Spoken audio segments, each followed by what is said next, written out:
আপনিও তাকে দিয়ে একে দিয়ে গন্ডগোল করাবেন, আমি আসতেছি, আমি যাব। আপনি আসবেন একটা আপনার দেশ, আসেন না কেন? উৎসব ছিল,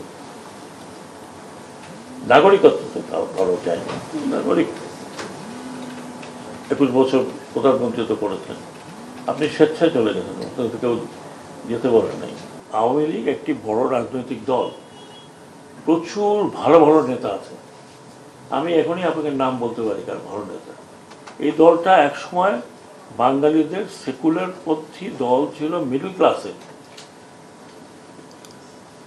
মুসলিম যখন ছিল সেটা ছিল আপার ক্লাসে, বাঙালি আপার ক্লাস মুসলিম লীগের ছিল, এটা মিডল ক্লাসের দল ছিল এইটা আওয়ামী লীগ।